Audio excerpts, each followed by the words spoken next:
Welcome to the Balls Not Court podcast. Cortez Paul's here, alongside Kevin Carter on this gloomy day in Jacksonville. Gloomy. Yesterday, all bright and shiny. Today, gloomy.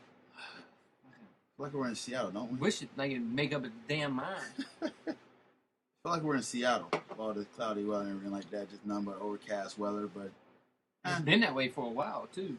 yeah, it's gloomy, man. I hope people ain't been trying to jump off the bridge with this darn weather. Like, what's happened to the Sunshine State? So, No one's going to jump off a bridge. Could be way worse. True. It Could can. be 19 degrees. Valid And point. snowing. Ice. Hey, it don't get cold momentarily here, so I think we're fine. Yeah. All right, We can deal with 2 weeks. Yeah, I think you're right. All right, so let's hop into this. We got the championship games coming up tomorrow. First, we'll just discuss the Colts and the Patriots. New England defeated Baltimore last week, 35-31. The Colts defeated Denver, 24-13. Let you know, Andrew Luck postseason progression goes the first round as a rookie, divisional playoffs his second season, and now this season he's in the AFC Championship. The Pats, the model consistency. So he's got to wait another year before he can go to the Super Bowl. He's just going up and up and up. So if that's the path that is going to be lead that way, sure. The Pats is a model consistency. Their fourth straight AFC championship game. Very proud of them. So But they won one or yeah, two. yeah, they're not really good there. So the Patriots. No, Huh? Did they win one? I think they won one. I'm not even sure anymore how many. Let's see. They are. How many they won? I know they lost to Baltimore twice. Yeah, since 2006, they're 2-3 in these contests here. So So they. yeah. So if they've been to 4 straight, that means they've only won one. Yeah, one. So just about. I don't remember. Yeah, because it was the one where they went up against. They had to go up against New York.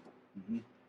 All right, so the last 2 games that these two played, the Patriots ran a total of 480 rushing yards, on them, 5.3 yards per Great. carry, basically 10 touchdowns.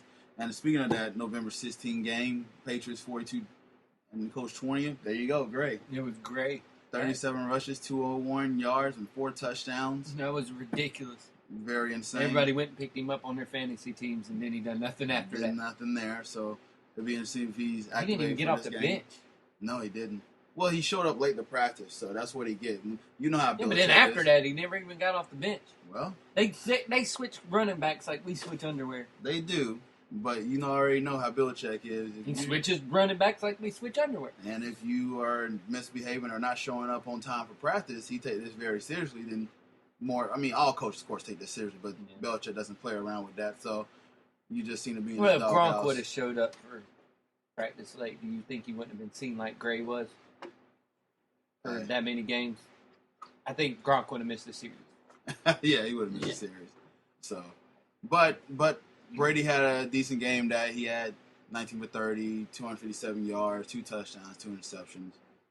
He didn't really need to rely on that because Brady was just going nuts there. Here. Andrew Luck, pretty much just had to here you go. Just do the Here. work. Andrew Luck, 23 for 39, 303 yards, 2 touchdowns, 1 interception. So it was, when they met in Indianapolis, it was pretty much a blowout, and it was controlled from the get-go. So initially, I want to get your thoughts on the game, the first thoughts of this game when you see it. So I don't think it's going to be a blowout like that game was, and I don't think New England's going to come out and run for all those yards like they did. But I think New England will keep it in control. Andrew Luck still hasn't beat New England, so I think it'll still be kind of along the same grounds where they'll sit there and run the ball because, as we know, Bill Belichick always looks at your weakness and goes directly at it. yeah, And Indianapolis' weakness is the running game. And they even had a bad time against Denver. In Denver's game against the run, Denver just went away from it. But I think they'll go out there. I think Blunt will have a big game this time. I think it's Blunt's turn. I think they went through the pecking order, and now they've gotten the Blunt's name now, and they're like, "Oh, it's your turn. It's your turn to play running back." yeah. So My thoughts about this game, like you said, they had a hard time establishing a rush against Baltimore. But of course, that's Baltimore. This is a puppy compared to Baltimore as far as guarding the rush. Well, they also Belichick against Baltimore ran ran different styles and stuff to play upon Baltimore's weakness, because that's what Belichick does. Right.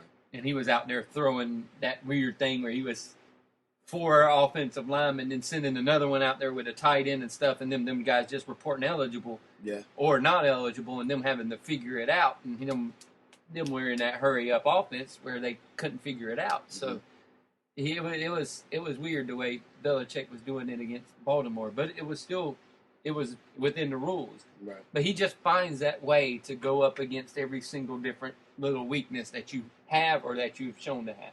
Right. And so back to the point where, like Kevin said, that they're going to real key in on that. Now you against this team who don't really guard the rush well, but so you're planning to be rushing attack here, especially against this team, because on the flip side, Indiana's pass defense is pretty solid. They got Vontae Davis back there lurking. So, reason that probably Brady threw 2 picks in them last time. I mean, it's a solid game. It's not a Brady game. Yeah. But it was decent enough that, I contribute a little bit to help out, but I'm just going to go ahead and keep handing the ball off. No, he did enough. Right. So, he just basically did enough.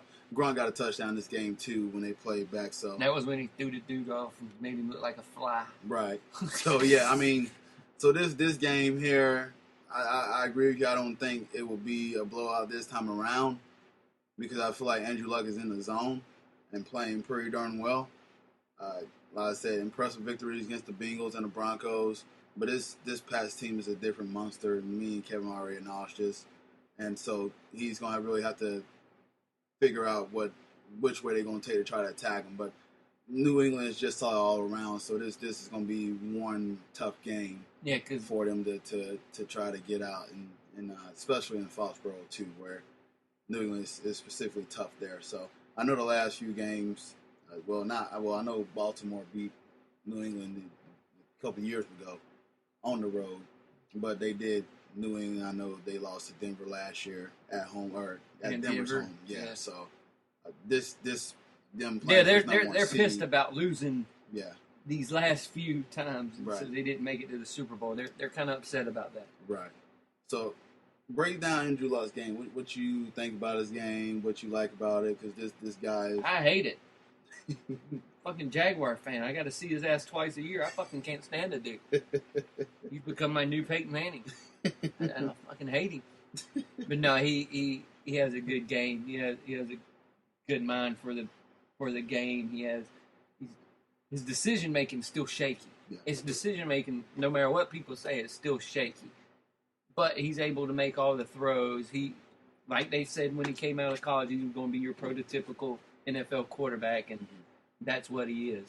He needs to shave, but that beard's immaculate. I know that beard sucks because it don't even fucking connect to a mustache to make it a full beard. Looks like he looks like he forgot to grow right above his upper lip. He's having the problem I have to. He's got issue to my hair. No, he's got issue. It just don't go out as fuzzy on the top of his lip. Yeah, as it does on his neck beard. But Andrew Luck is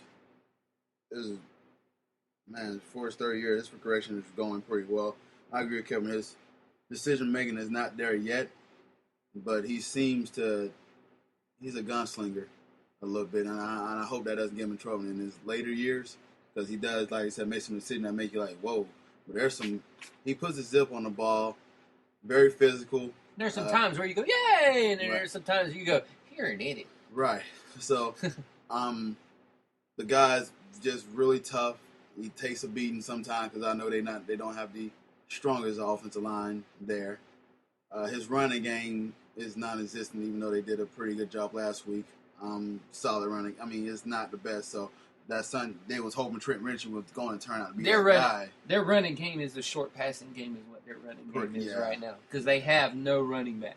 Right. It's really Boom Herron came around, but what they were doing with him were dinking and ducking. Right. And they were able to gain some yards that way. At one point he rushed the ball 4 times and already caught 7 passes. Right. I was like, well, there you go. So it's a different format, but that's something that they need to get for Luck, is a decent running attack. I know they waste the first round pick on Trent Richardson, but I don't know if he's even activated for this game. He was deactivated for the Broncos game, but he ain't even. I didn't think he even made the trip. He didn't make the trip. I think I read something where he didn't even make the trip with the Colts. Wow, but yeah, this guy, I'm very impressed with Andrew Luck, and I think he's definitely starting a trend where it's going to be fun to watch this guy for years to come, and I think in a few years too, we will be talking about this guy as probably one of the top quarterbacks in the league, and it's very impressive. So, but this is a large hill to climb who he's playing against here. So, but Andrew Luck they're going to win. He's got to play insanely out of his mind. So, we'll see how he does here. Now, on the Pat side, who's a S factor to win this game? Who you got is that S factor? Someone that you can look at and like, okay, that guy, well, he gonna do what he usually does, but whichever running back they choose to is going to be their X factor. Mm-hmm. I'm just going to go with their running back core. That's going to be their X factor, especially against the weak Indianapolis running defense, rush defense. I'm picking that whole the whole running back core because you never can pick one guy. Mm-hmm. Even though I think Blunt's going to have the game, but you can't ever pick one. So I'm just going to go with running back core of New England. Okay.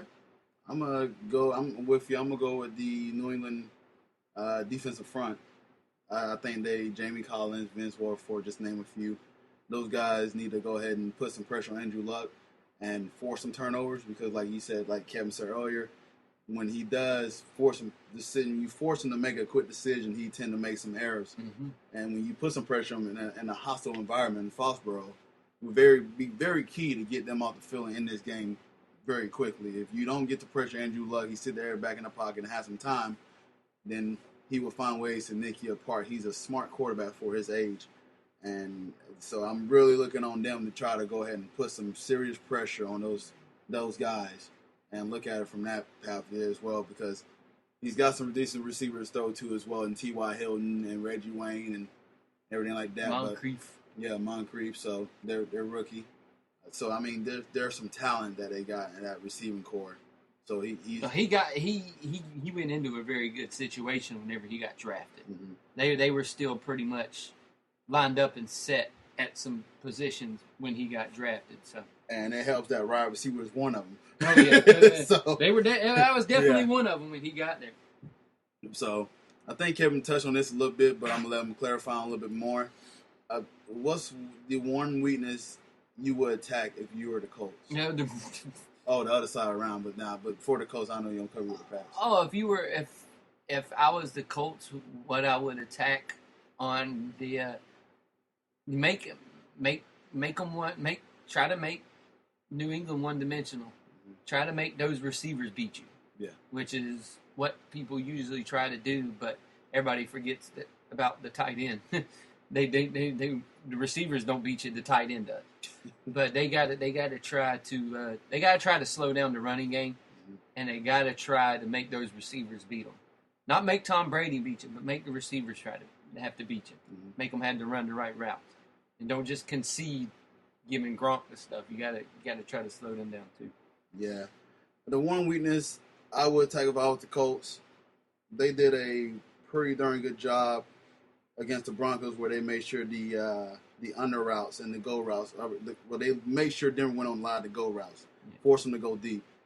The good thing for Tom Brady, he's a dink and dunk. He still has the dink and dunk, and he still has got a little zip on the ball more than Manning does right now. So, but if Pagano can find a way to go ahead and actually make sure they make him try to go deep in the cold weather, I mean, I don't think you'll see that ball go No. Go past 10 or 15 yards. I don't either.